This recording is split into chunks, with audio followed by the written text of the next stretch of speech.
I did lose one hive, though. So it had a queen issue in the fall. I just never dealt with it because my bees get zero care because I'm tired at the end of the day and I don't want to look at any more bees. So we're going to talk about how to do hive autopsies. It's an important skill. It's really learning from our mistakes. Everybody definitely loses hives. It happens. It's usually caused by either the beekeeper and poor management or something outside the beekeeper's control. See how I covered everything in that? Everything. It can be caused by anything, pretty much.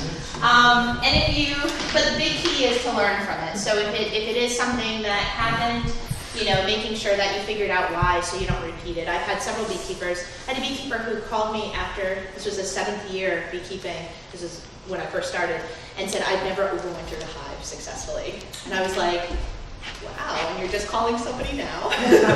And it turns out he was doing the same thing every year, and it was really simple. He was taking too much food and not leaving enough, and he was starving his hive pretty much every single year. We fixed that, and now he's been 2 years, 100% survival. So it's sometimes just a simple thing, sometimes it's a little more complex. So if you can't perform an autopsy right away, close up your colony. It preserves the scene of the crime, and it also prevents robbing, so you don't get a problem with robbing, and also it stops spreading disease. So if you have something and died from something that's spreadable, you don't want your other bees to get it, or your neighbor's bees, or anybody else. So the first thing you want to ask yourself is, when was the last time you saw it alive? Often people will call me now and say, my hive is dead. And I'll be like, well, when was the last time you saw it fly? And they're like, oh, in November. Well, it probably died back then, which is usually a different cause or a different set of causes, depending on what time of year it died. And so in the summer, typically it's a queen issue, a brood issue, or a food issue. So queens, broods, or food. In the fall, varroa and the viral complexes, that's like the #1 killer of hives in the fall. Winter, moisture can be an issue, starvation, cold, and then varroa mites and viruses. So it's really looking back to see think back when you saw it dead, because it does make a difference on what you're going to possibly be looking for. So this was the survey.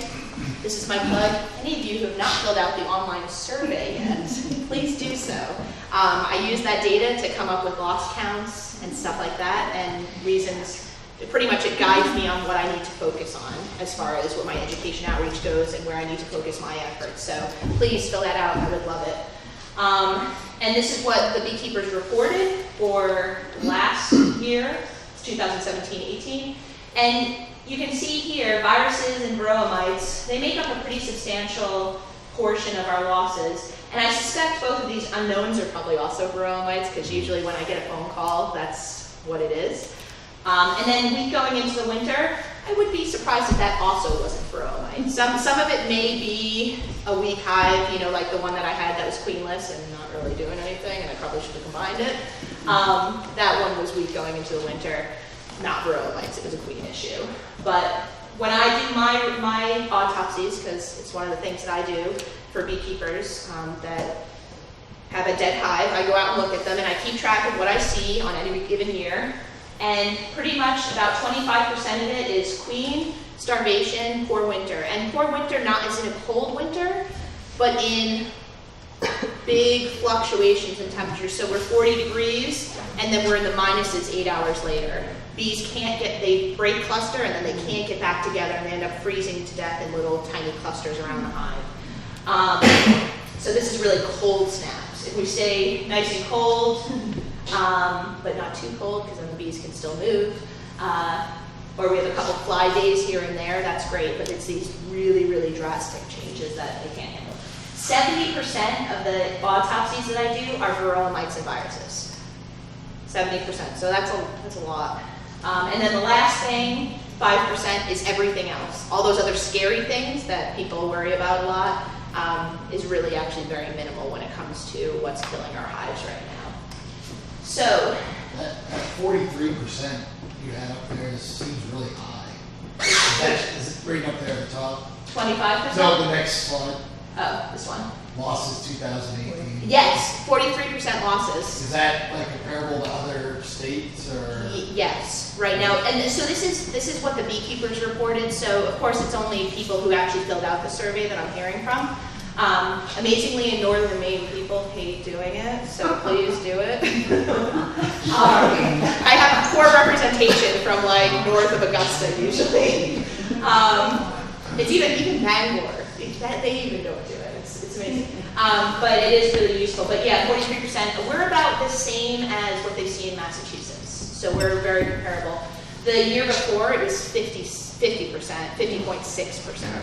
So our losses are very high. And so when we see national losses, a lot of times those national numbers are based on very large beekeepers, so beekeepers that are carrying thousands and thousands and thousands of hives, and they count their losses a little bit differently. So if they lose a pallet of bees, they're splitting over here, and so at the end of the year, they pretty much have the same amount. So their loss is 0, or 5% or 10%. And so when we tweeze out the numbers for people who have for small scale 5 and below, this is actually very comparable across most of the country. So. But I work a lot with Massachusetts, the aviary inspector from there. We talk a lot, and they report pretty much the exact same numbers, which is amazing. So, I'm going to walk you through the steps of doing an autopsy. This is also in that handout, so when I talk really fast and nobody can follow me, you can find it out all later on. It's all in there. But the first thing you want to do is look outside the hive and see if there are dead bees out in front. That's not necessarily anything that's abnormal, because, you know, bees are constantly dead in front of the hive all season long. But if they're outside, it could be any host of things. If they're all dead inside, it could be a whole host of things. That doesn't really tell you anything. You have to look further. I'm going to put a little thing here because I do get calls occasionally about pesticide exposure and hives that die from pesticides. And there are a lot of the same, like bees acting funny, usually in front of the hive, could be pesticides, but more often than not, we find that it's actually viruses. So viruses cause a lot of those same behaviors that we see in pesticide exposures. And so I will go and whenever we get a call about a potential death due to pesticides, especially if it sounds credible, because sometimes they don't even sound like possible, I do contact the Board of Pesticide Control. I grab one of their inspectors, and we actually do a full hive inspection. So they will take samples, they'll do pesticide residual sampling, testing, and then I take samples, I send them off to the USDA, and we compare what we find. And we respond to most of them if they're definitely credible. But we had 3 this past year that we looked at. One was starvation, somebody had starved out their hive. The second was a weird nosema thing. It was real weird. So it was a nosema stress death. And then the third one was varroa mites viruses. And so we're very, very fortunate in Maine. We don't have a lot of pesticide exposure out there. I mean, how many of you have lawns that you like to keep pristine and mow and stuff like that? Like where I'm from, it used to be like all my neighbors sprayed, not here, but when I was in New York, all my neighbors sprayed and they kept these perfectly manicured lawn green people were out there every single day. People in Maine don't want to spend money on that. So actually the least amount of mowing that we can do, probably the better. You know, if the trees come in a little bit, that's cool.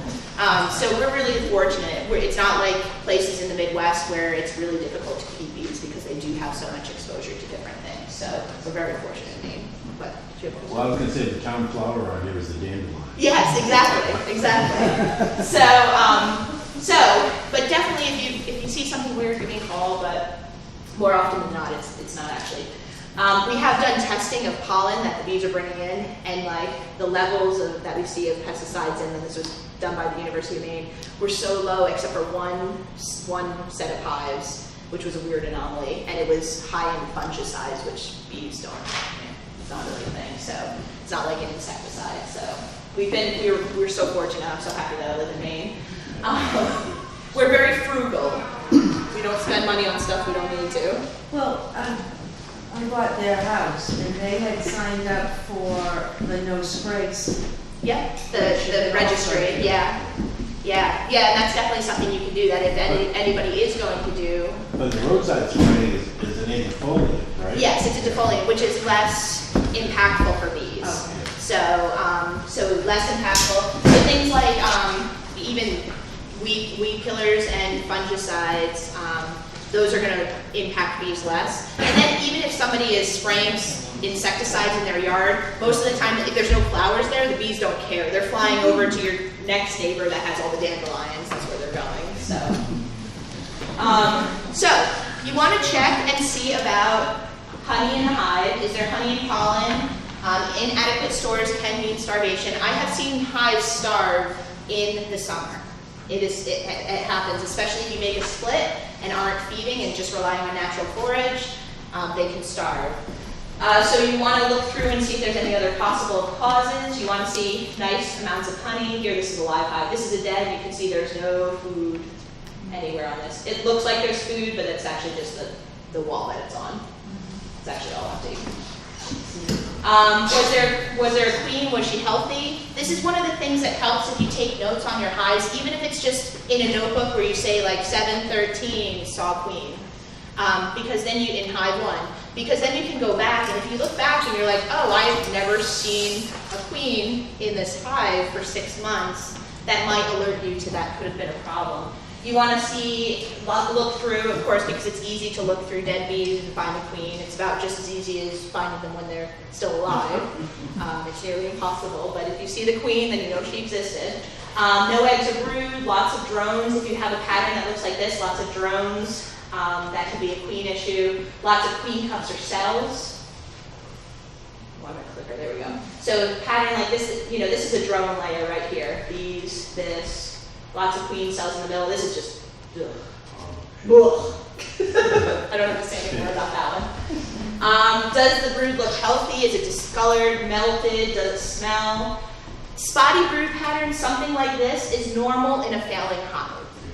That's what it looks like when a hive is failing, but you want to look at the brood, and you want to see whether it looks nice and uniform, that it has a nice pattern, that there's nothing oozy. This just makes my heart so happy. Look at that. I had somebody yell at me and say that there's no honey on that frame. It's terrible. I'm like, no, that's a good looking frame. Like, regardless of whether there's honey, like the thing. This is wall-to-wall brood. That's like bajillion babies. This one's a nice one too. Then everything looks nice and white. Nothing's oozing. You could just pop those right in your mouth and they'd be delicious, you know, that sort of thing. Don't worry, it gets better. So that's it. It doesn't smell bad. Something like this, you can see these larvae aren't in the right place. They're kind of all slumped and off-center. You know, it's slumped at the bottom. This is just a mess right here. Holes in the cappings. Something happened in this generation right here. See, this whole generation was lost for some reason. So looking at those terrible patterns, it could be something like European foul brood. European foul brood is a bacterial disease where the bees eat the bacteria. It grows in their gut, multiplies, and then kind of bursts out and then spreads as the other bees are cleaning it up. So it kind of cycles through. And you get these melted and deflated larvae.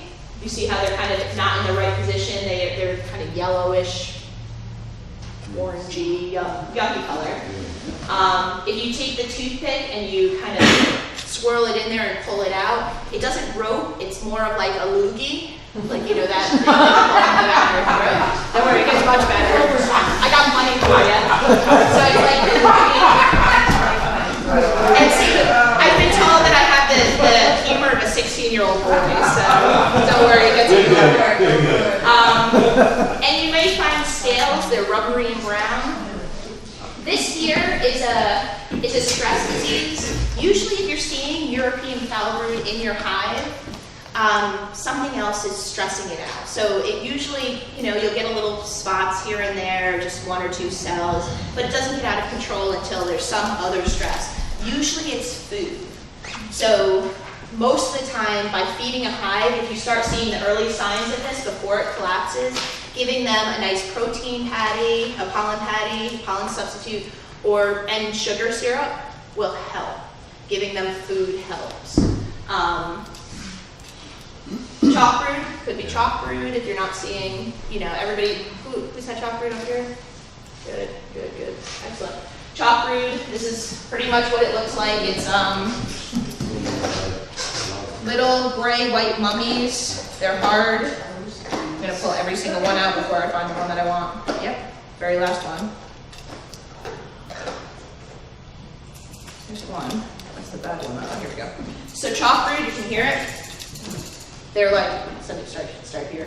This one is also chalk brood. You can't see through this one because I shake it too much, so it's all smushed on the outside. So if you're seeing mummies, you'll see these on the bottom board in the cells out in front of the hive.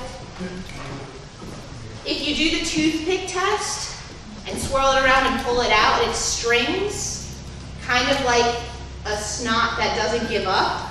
Like one of those that you just keep going and going, as opposed to a loogie.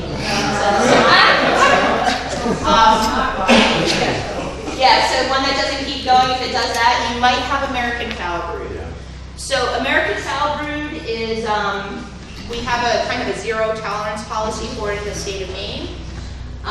If you think you have it, you'll contact me, please. It's nothing to be ashamed of. People get it, it's a thing. And we'll send off samples, make sure we get a proper diagnosis from the USDA. I have not been wrong yet. Of course, I've only seen it in 3 hives total, my whole entire tenure as the state apiarist, so it's usually pretty apparent. It depends on, actually, oh, here we go. So it's another bacteria. The larvae ingest the spores, it grows in the gut, kills the larvae, then it produces spores. One larvae can produce hundreds of millions of spores, which then spread throughout the hive. And those spores are resistant to heat, desiccation, and cold, and they're viable for 80 years. So you can buy stuff that was in the back of somebody's barn, that was their grandfather's, put your bees in it, and it can still kill your bees. So it's really important to be careful with old, used equipment. You get this brood pattern. I mean, this looks terrible. It looks slimy. It looks like it smells. You get the roping. There's a picture of roping here, but actually right here, this is the same picture. So you can see the roping there. And there's dark scales. And it's usually got a smell, especially when it's completely collapsed. It's usually got a smell like rotting meat or sulfur. To me, it smells like a locker full of dirty sweat socks. Like, it smells terrible.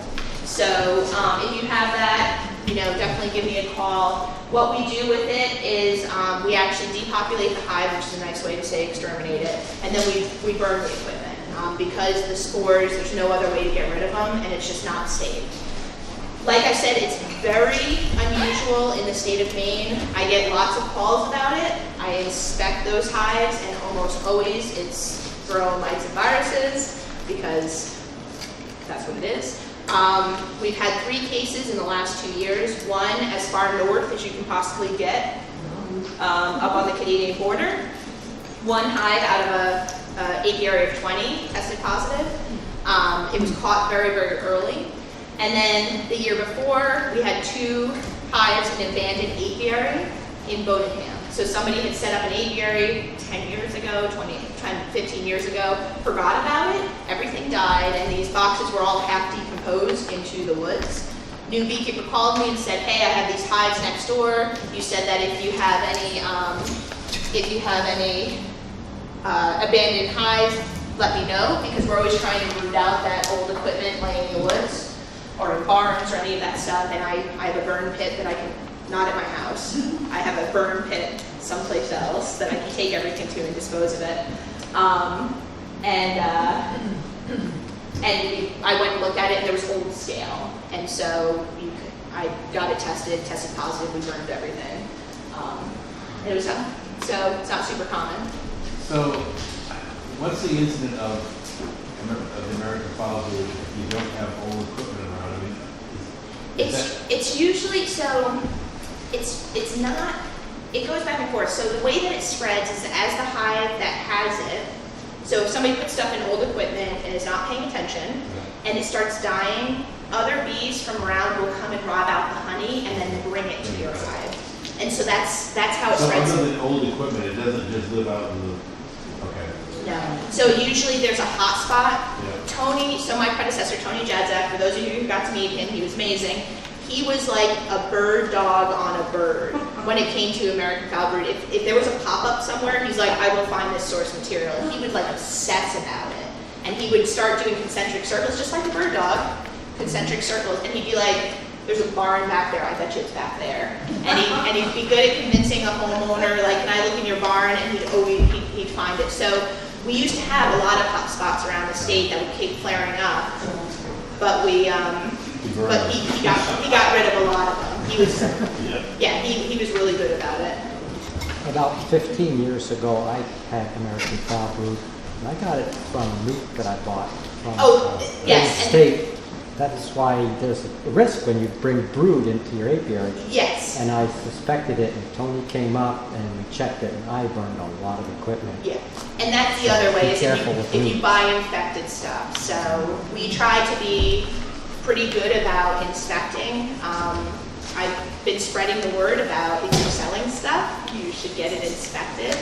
So I do look at a lot of the nukes that are made in the state, and a lot of the ones that come in as well, and we try to be as careful as we can, but there are always ones that are going to slip by. So we try to be very careful.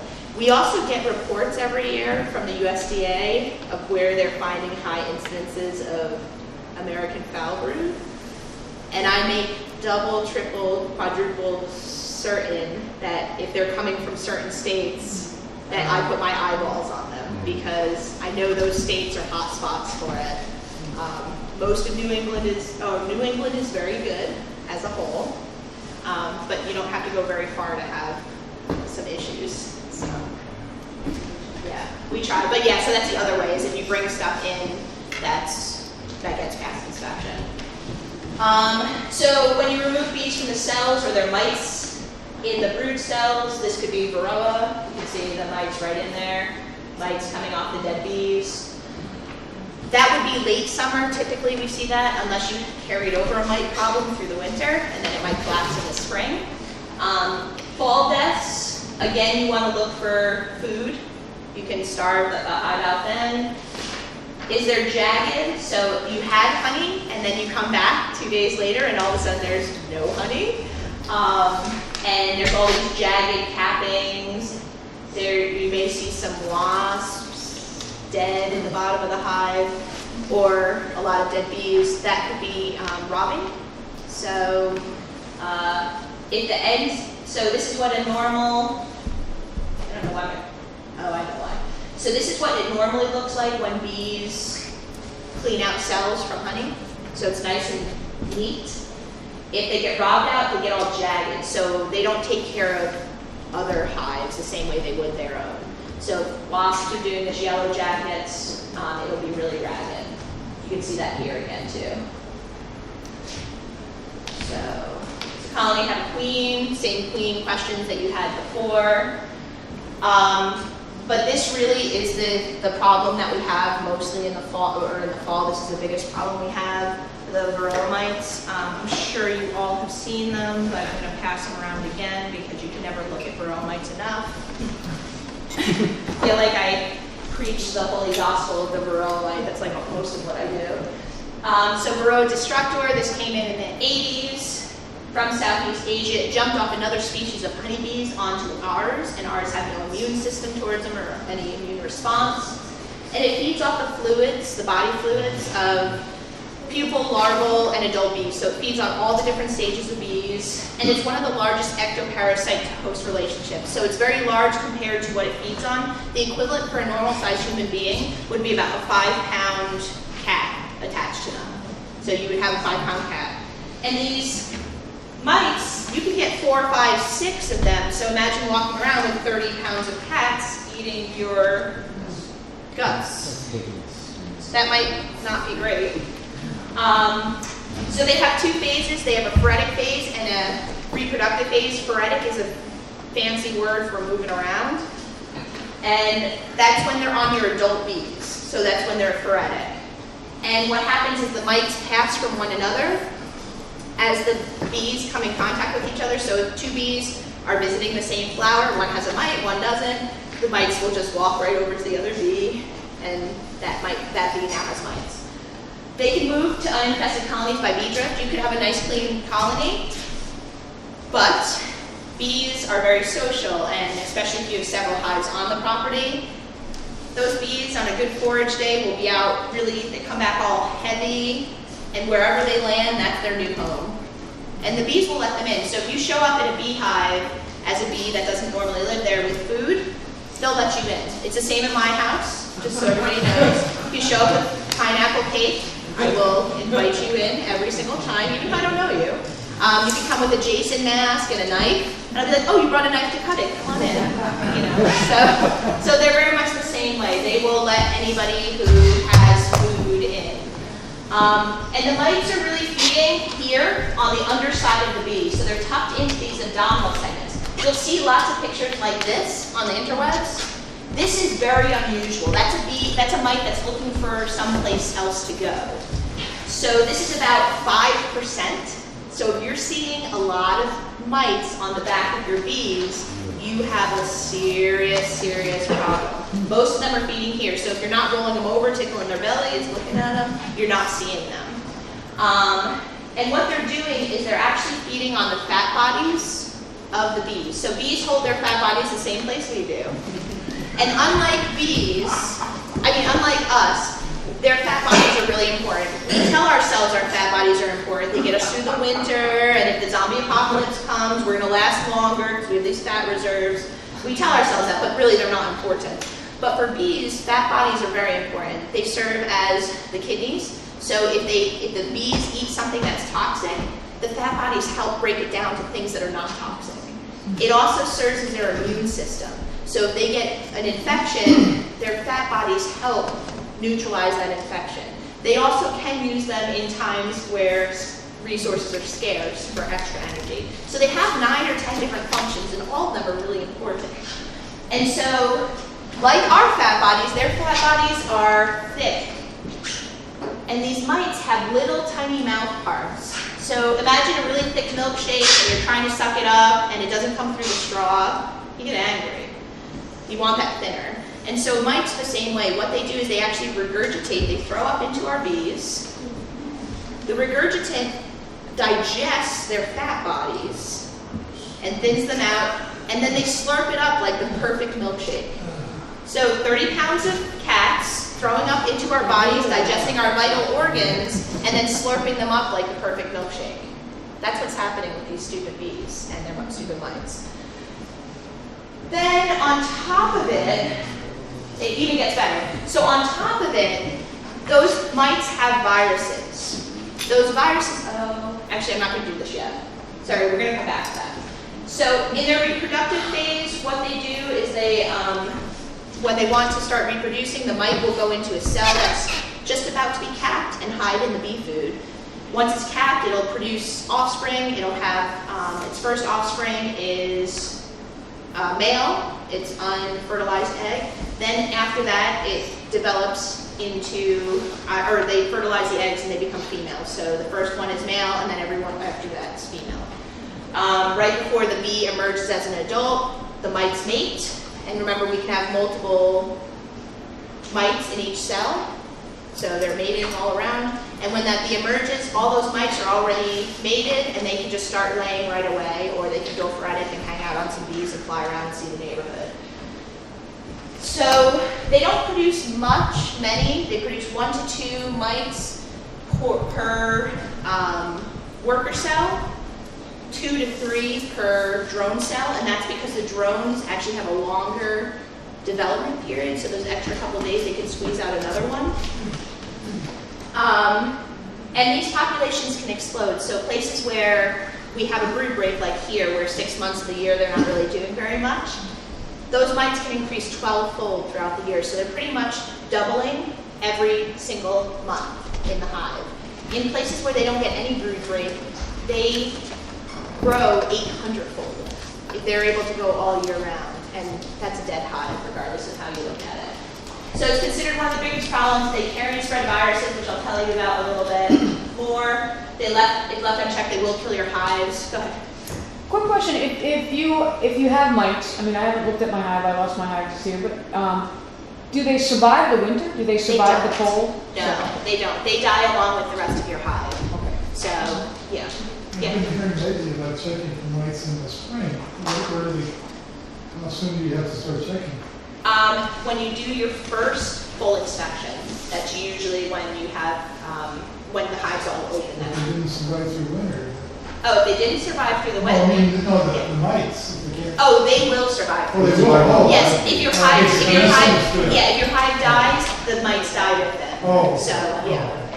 Yeah, so their mites are really most problematic when populations are kind of leveling off and decreasing in the fall or late summer. So you can see here the bees are increasing, mites are increasing, but they're kind of a lag time. So here we have about 6% infestation, which is still ridiculously high. Please don't let them get that high. And then just a month or two later, we're at 35, just because of the way that these populations grow. If you notice here, this is the point when you're starting to make your winter bees. Those are the bees that have to be the healthiest. The ones that have good immune systems, that have good detoxification systems. And if you have high mites, you're introducing viruses into your bees at that point, and they're not going to survive as long as those that are healthy. And so it's really important to be paying attention here to what your mite levels are and whether you need to do something about it. So it's kind of, mites are really a community, so if you have a lot of beekeepers by you, it's important to all be working on it together. And I'll tell you why in a second. So this is something that's really common that I see in the fall a lot. You had this strong hive going into the winter, all of a sudden you just have, the hive's dead, you have a cup and a half of bees. There's not very many bees left. What has happened is that you have viruses, those bees feel sick. And unlike me, I'm inconsiderate and a terrible human being, and if I'm sick, I go to work. Because I don't want to use my good sick days for being sick, I will use them for sitting on the beach. So I infect everybody around me, you're all welcome. Bees are a little bit nicer. What they do is when they feel sick, they go off and they die someplace else. So what happens is the hive slowly loses numbers until they just can't sustain anymore and they freeze to death or they just die. So I get a lot of calls about absconding, and that's slightly different, so that it's not actually absconding, but what will happen is somebody will go in and all of a sudden there's no bees left in their hive, or very few, you know, something like half of this. And what usually has happened in that case is that the queen died, but there's still a bunch of bees that are alive, but a low population. And what those bees do is they're like, well, now I don't have a home, and they go and find someplace else to live. So they go to other people's hives. This researcher a couple of years ago, she found a hive that was collapsing from varroa mite, marked with paint, every bee in that, let it collapse, then looked at every bee for a 2-mile radius, and found marked bees in every single one. So if you have a lot of mites in there, your hive is collapsing, all the mites are glomming on to these couple of bees left, and then they explode out to all of the neighborhood hives. So you can kind of become a problem for everybody else. So this only happens though when we're still warm enough for those bees to fly. If it's too cold, if we get an early fall, if it's too cold, they won't do that. They'll just die in their hive. So this happens when we're still warm enough for them to be flying. So you want to look for varroa on the bottom board, on the brood that's removed from the cells. So if you pull out the brood or the dead bees that are still under cappings, are there varroa mites on them? That's something you want to look for. You also want to see if there's any of these white crystals stuff. You can see them here and here, right here. That's mite poop. So now you know. You're all lucky. This is not mite poop, and neither is this. This is regular crystallization and fermentation. This is sugar that was brought down. I get a lot of photos of this asking if that is mite poop. They're like, holy cow, I have a lot of mites. It's not mite poop. That's just the sugar that they brought down and stuffed itself. But here you can see when you're pulling out, this is a dead bee that you pulled out. There was mite there, mite there, mite there, mite there, all out of this cell. Again, pulling out the dead bee, you can see the mites right on there, or in the larvae, you can see the mites. So having a flashlight is really good, so you can see down in those cells. Bring them inside, get one of those magnifying lights. I love those things. They're on like every table in my house. But this is that same hive that I was showing you earlier with the small population. If you look close, you can see all these mites down here. So they're all over the place. And again, all throughout here. So, so you want to look for those things. You also want to see what the bees look like that you're pulling out of those cells. Sometimes people do late season treatments and I don't find any mites in the hive. And I'm like, oh, that's weird. It feels like a mite hive, but I'm not seeing any mites. So what I do is I actually look at the bees. I have some perfect examples of virus bees, actually, that I brought to do dissections on. So you guys all are here till midnight, just so you know. So you want to look and see what the bees look like. And if you're seeing things like deformed wings on your bees, you know you had a mite problem. These are highly associated with mites. If you have high mites, you'll see things like deformed wing. You'll see some of these other viral symptoms too, like black bees, greasy bees. These look like wasps, but those are actually bees. What happens is the viruses cause the bees to pull out their hair, and so they get this kind of greasy, bald looking. Here's another one with some deformed wings. You'll also get really stubby bees. So if they're developed when viruses are present, they get really stubby, and they don't look like fat and happy like big bees. And so sometimes you can see the signs of the viruses, which probably means which almost definitely means you have high mites, but you may not see the mites. Autopsies are like, they can be challenging. I had one today that stumped me. But the big thing for mites during this season is monitoring for them. So keeping an eye on where you are, what's going on with your mite levels. We still have a third of people who aren't monitoring. And, they're using a whole bunch of different ways. But a third are just not doing it at all. And here, 2 years ago, it was nearly half weren't monitoring at all. So we're moving there. We're moving in the right direction. A lot of people use visual as a way to monitor, but remember, if you're seeing lots of mites on the back of your bees, you're out of control already. Pulling drone brood, you can see here's a mite, but there's actually 2 more here. So if you pull that drone brood, you might not necessarily be seeing all of the mites that are there. By the time this emerges, this will probably be mature and so will this, but when they're immature, they're the same color as a brood, so you're going to miss them. So because I think monitoring is so important, I wrote a grant. Have I showed you guys this? Have you guys seen these yet?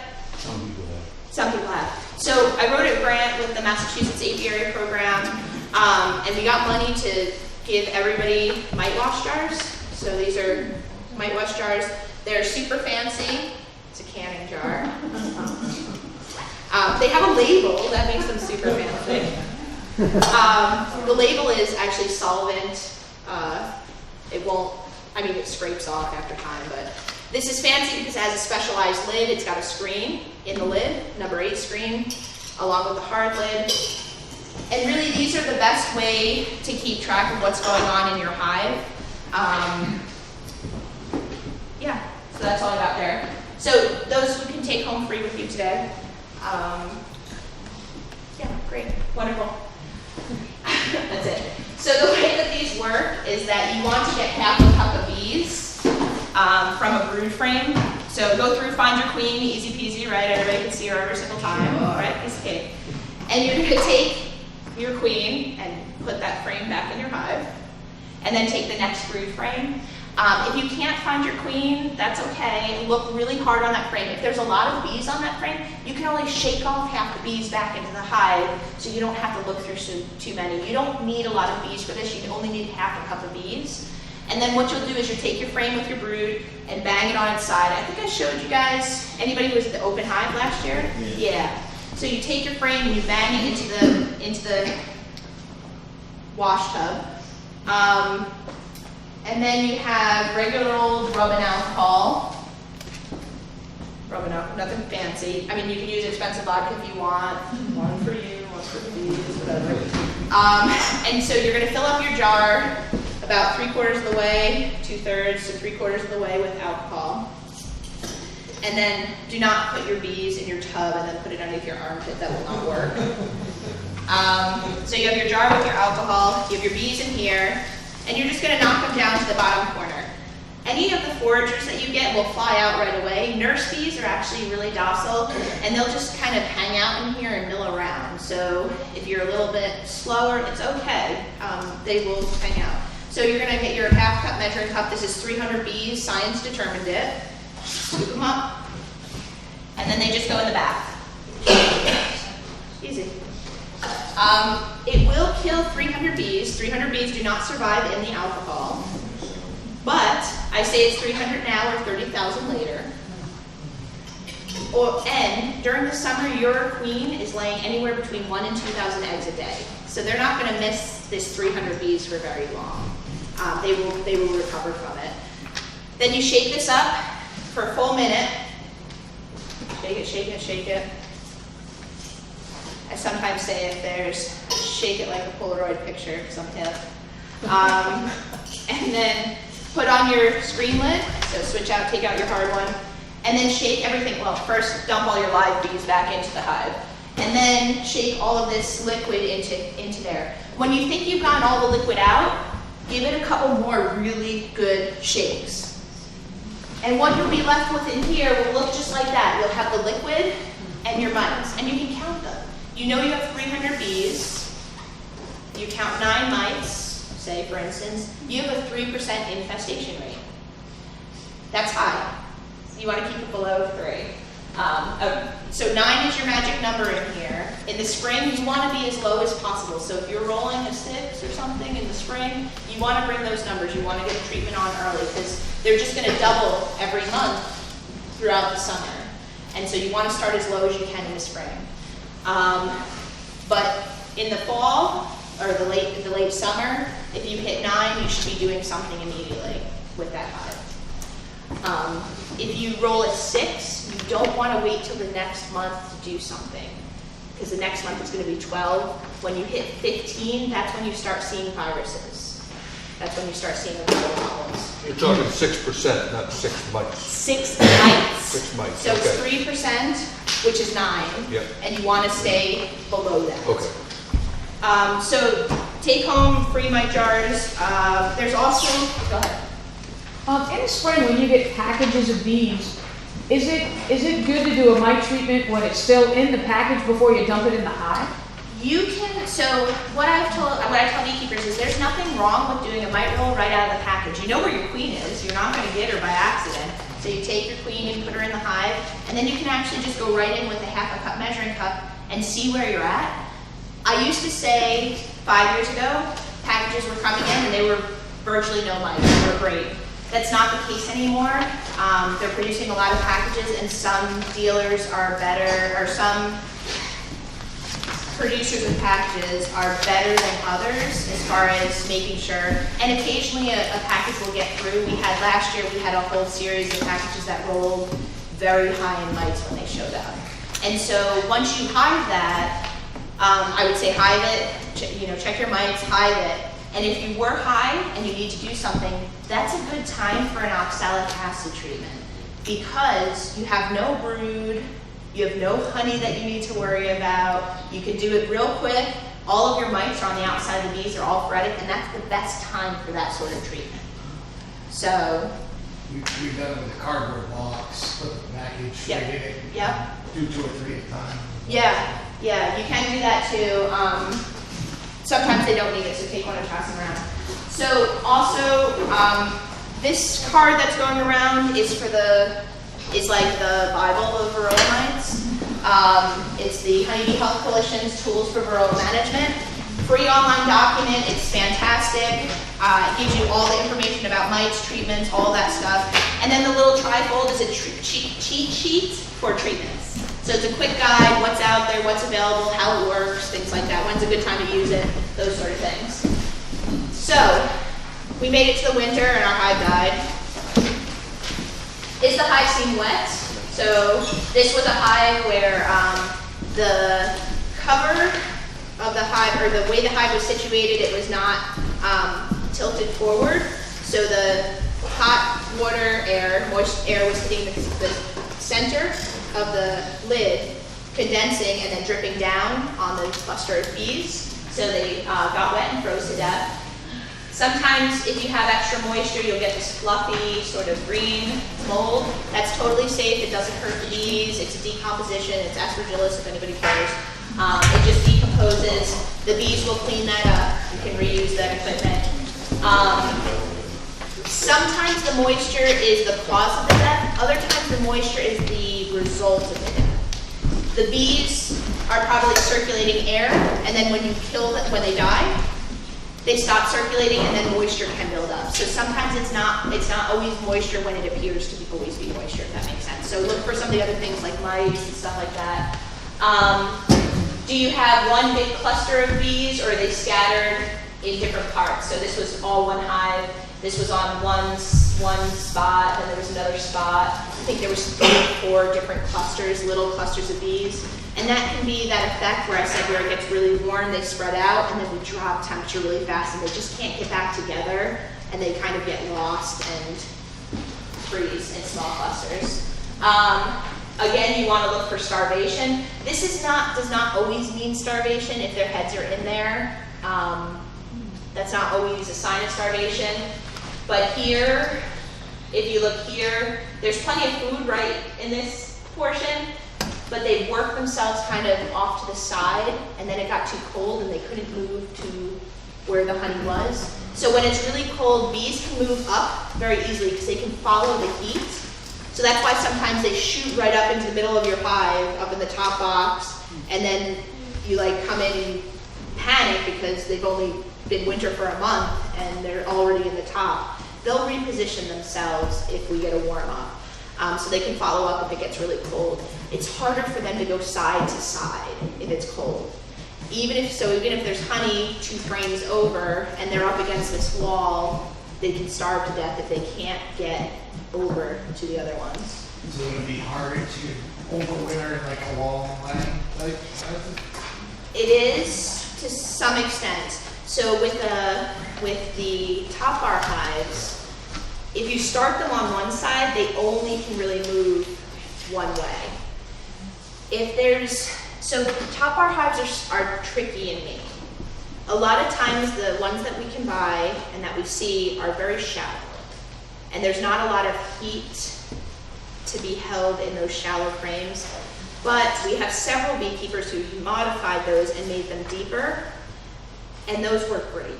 So we have really good success. So it's all about kind of depth when it comes to those. So they tend to move this way through. But yeah, sometimes they struggle. If they can't get up and over the frame, that's when they can freeze to death or starve to death. So top bars work, but they take a lot more work also.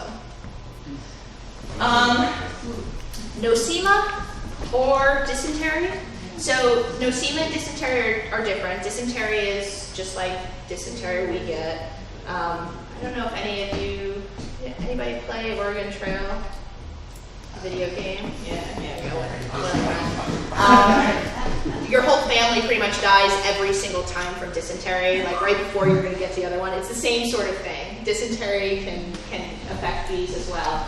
There is also a disease that looks like that called Nosema apis. With this one, the way to identify it is under the microscope, and hopefully you'll see some tonight. There are 2 species of Nosema apis. Has this sort of stuff that goes on with lots and lots of fecal matter all over the place. Serrani, nothing. you don't see that fecal stuff. So it presents very differently. If you have a hive that kind of just is low-key, it's not doing anything, it kind of just lingers, take a look, squish up some bees, I'll show you how to do it, and I'll look for nosema, because it might be that. And that's how we're going to do it. So we're going to put them in a plastic bag and smush their guts around. And then varroa, always be looking for varroa.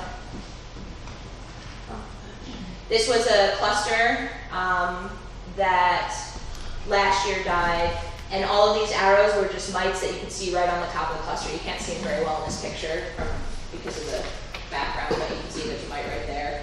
But all of those were just on first look, I could see them and they were loaded. I think it rolled something like a 50 or 60 out of 300 bees, so it was pretty heavily infested.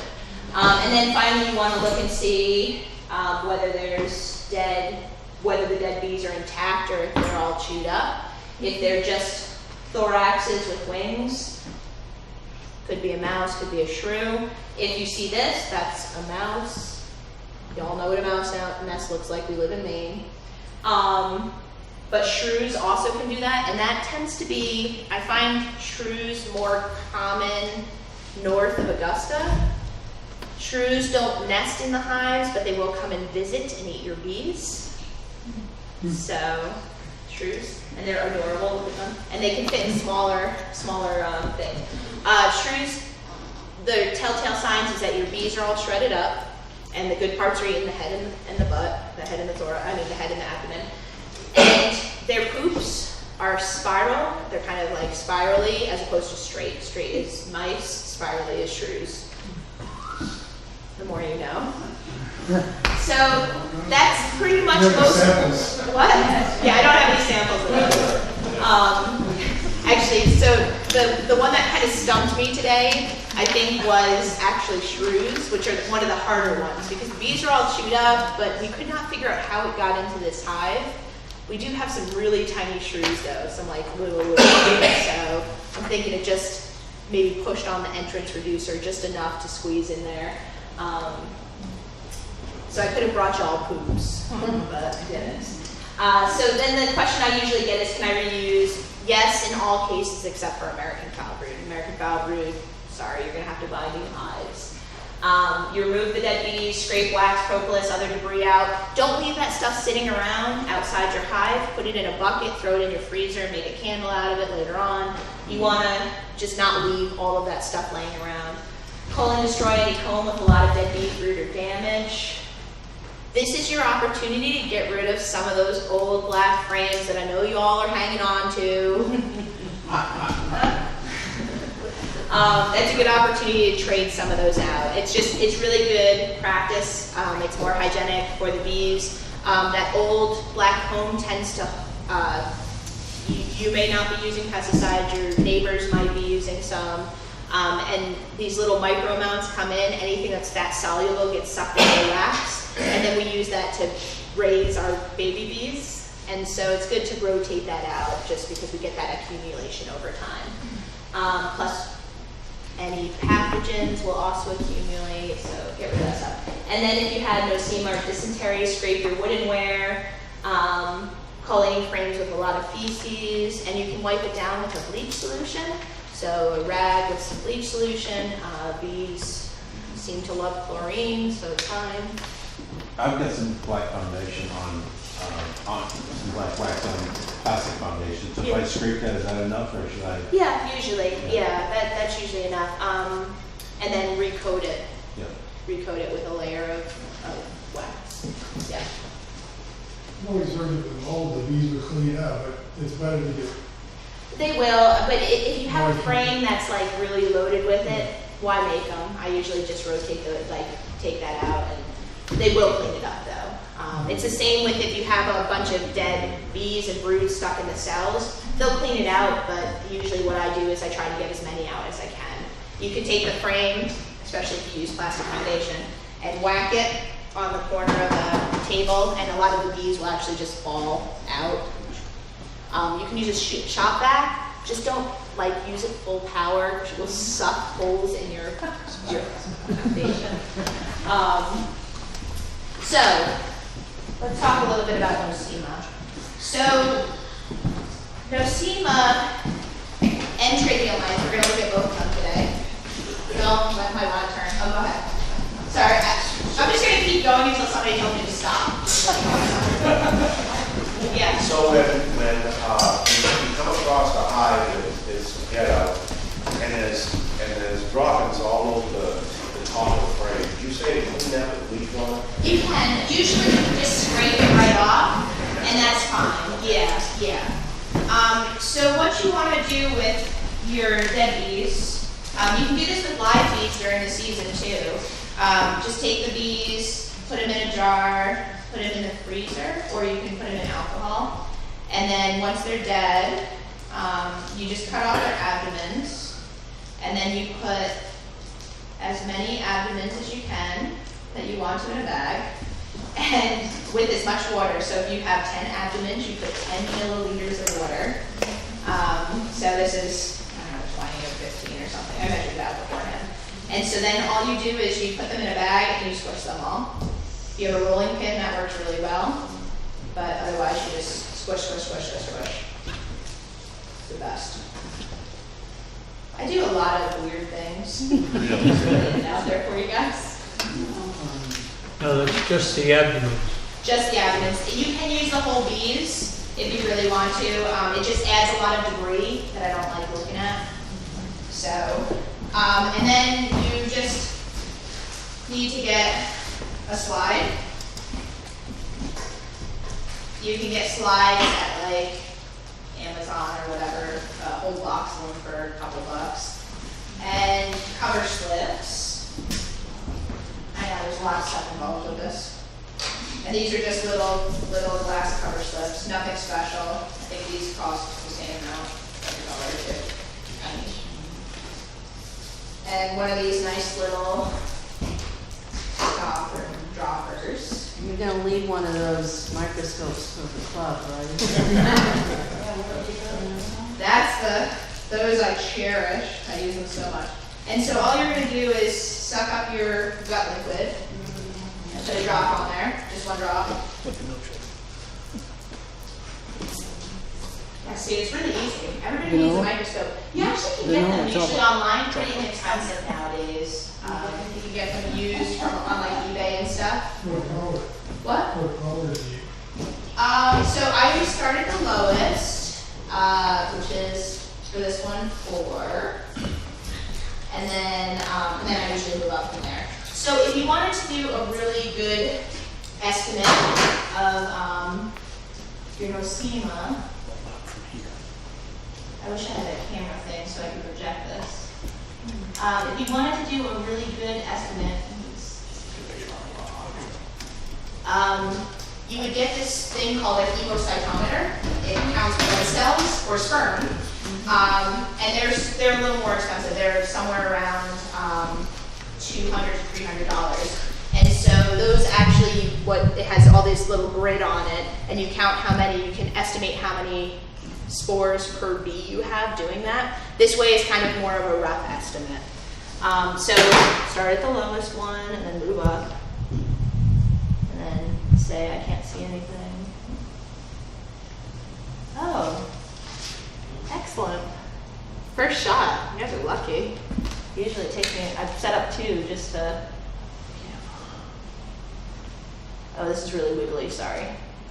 The table's really wiggly. All right, there's nosema. Yay! So you'll see that top picture there. You guys can come around and look at it too. Let me see if I can. So it looks a lot like this. So they actually glow a little bit. And if you can't see well, the fine tune is this little one here. So that'll bring it in and out of focus. And so it looks just like this. So they're like these little they're like ovals. Can you see it in there? Oh, that's great. It's a sample that I just sent out to the USDA.